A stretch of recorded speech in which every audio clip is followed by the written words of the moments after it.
सफलता के एक ऐसे टॉपिक के साथ आपके समक्ष आए हैं जो आपकी जिंदगी को में चार चांद लगा सकता है, जो आपकी जिंदगी को एक ऊंचे मुकाम तक पहुंचा सकता है।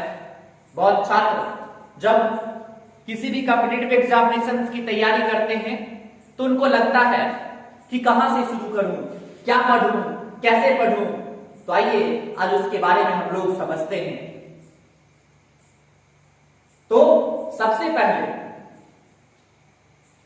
किसी भी कॉम्पिटिटिव एग्जामिनेशन की तैयारी के लिए आपको उसके सिलेबस का अनुसरण करना होगा।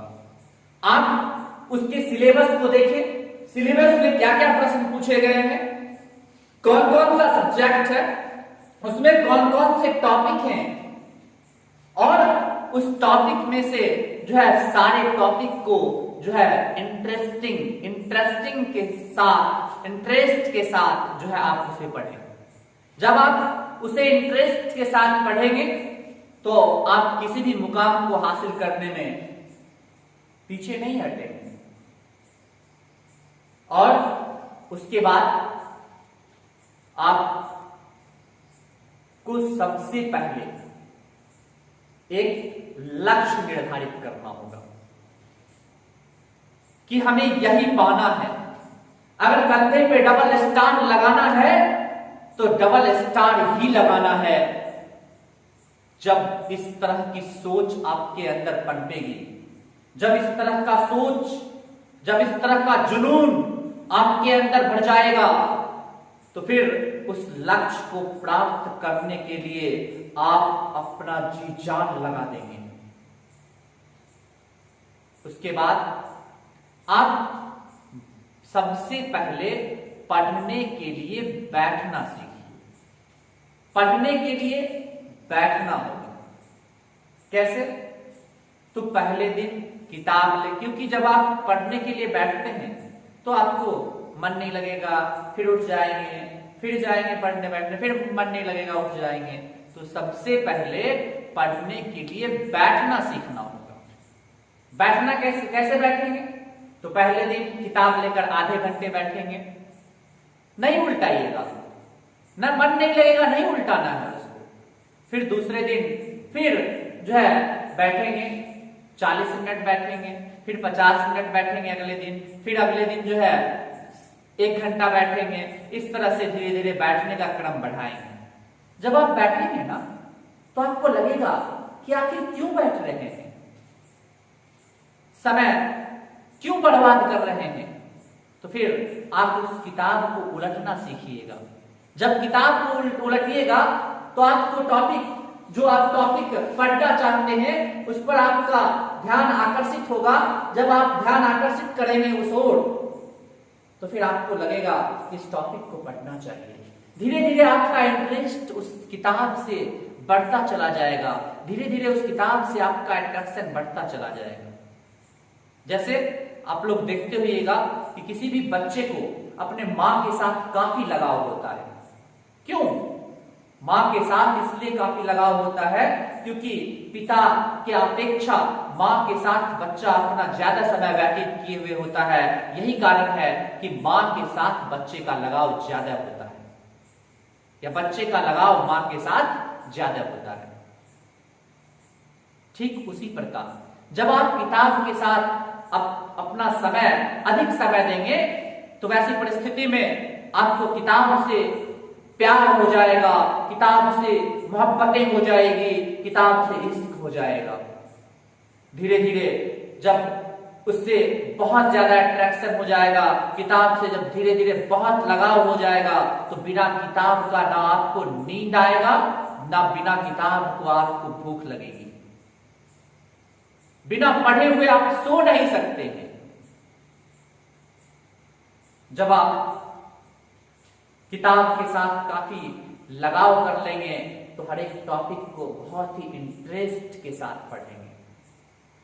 उसके बाद पढ़ना कैसे है, इसको एक एग्जाम्पल के माध्यम से समझते हैं। पढ़ने के लिए आप जानते हैं कि अंग्रेज ने देखने के लिए 3 वर्ड का प्रयोग किया है, सी, लुक और वॉच। एक एक करके हम सीखते हैं उसको। SEE, सी का मतलब भी देखना होता है, लेकिन इस SEE का मतलब जो देखना होता है उसमें केवल और केवल आंखें देखता है, केवल आंख का प्रयोग करते हैं उस देखने के लिए। जैसे राह में चल रहे किसी राहगीर को देख लिए और उसके लिए प्रयोग कर देते हैं आई सी, मैंने देखा। और आपके वो टेम्पोररी मेमोरी में जो है जाता है वही में। उसके बाद दूसरा होता है LOO के लुक। लुक का मतलब भी देखना होता है। जैसे कहते हैं ना कि लुक एट दिस पिक्चर, इस तस्वीर को देखो।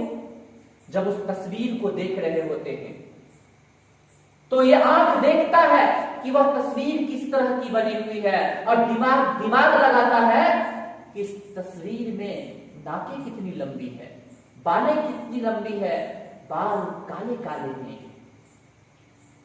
उस तस्वीर में ये दिमाग लगाता है कि कितना सुंदर तस्वीर है ये। तीसरा वॉच। वॉच का मतलब भी देखना होता है। इस वॉच का मतलब जो देखना होता है, जैसे हम लोग प्रयोग करते हैं कि watch the TV, watch the movie.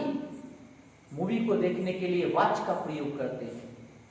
तो आप लोग जब किसी मूवी को देखते हैं तो आपके मस्तिष्क पटल पर वो हमेशा के लिए रह जाता है। ऐसा क्यों?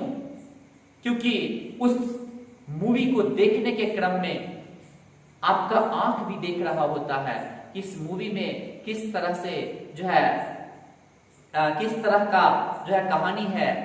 दूसरा, दिमाग भी देख रहा होता है।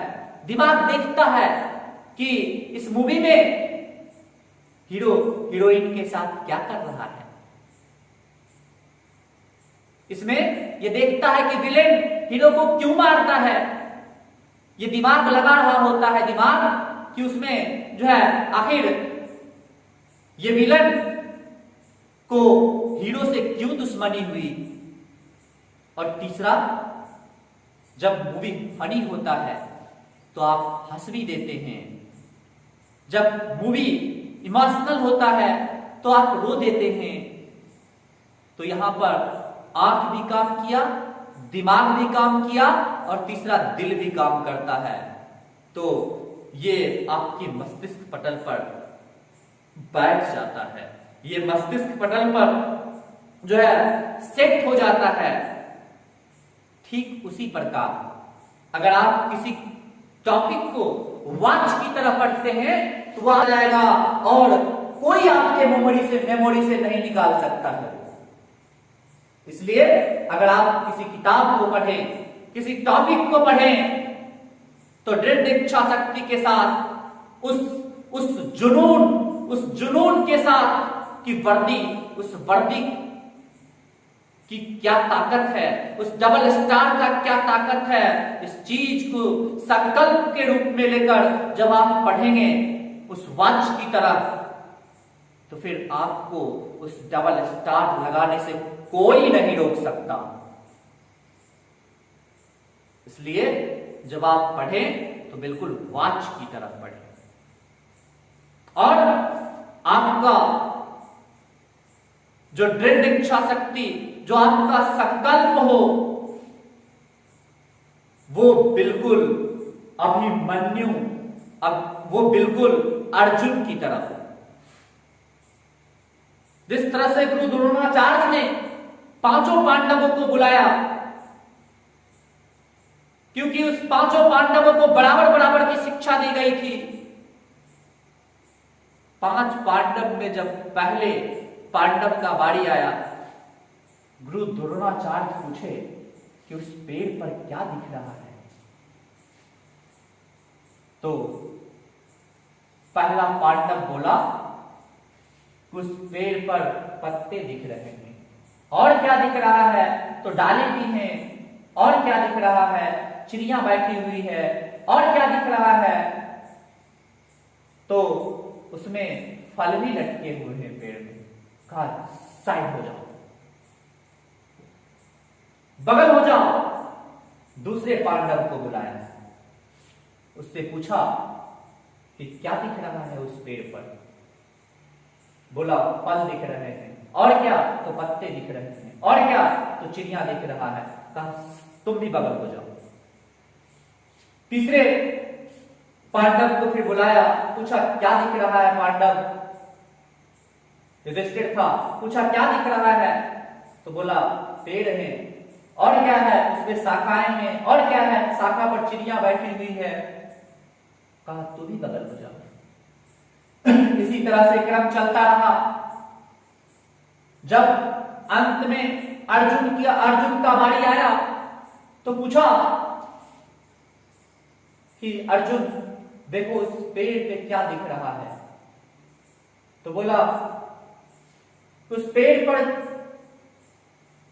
चिड़िया की पुतली दिखाई पड़ रही है। क्या दिख रहा है? तो चिड़िया की पुतली दिखाई पड़ रही है। बोला और कुछ है? बोला कुछ नहीं दिख रहा। बोला और कुछ है? बोला कुछ नहीं दिख रहा। और आसपास में पत्ते भी हैं। बोला कुछ नहीं दिखाई दे रहा।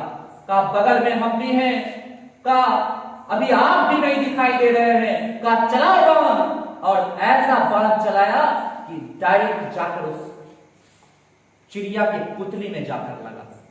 और जब चिड़िया की पुतली में जाकर लगा तो ये इस तरह का आपका लक्ष्य होना चाहिए। जब इस लक्ष्य के साथ आप तैयारी करेंगे, किसी भी कॉम्पिटिटिव एग्जामिनेशंस की तैयारी करेंगे, तो आपको अनिवार्य रूप से उसमें सफलता मिलेगी। फिलहाल लेते हैं ब्रेक। मैं mister H Rahman competition coaching से कैमरामैन आनंद के साथ नमस्कार, नमस्ते, जय हिंद।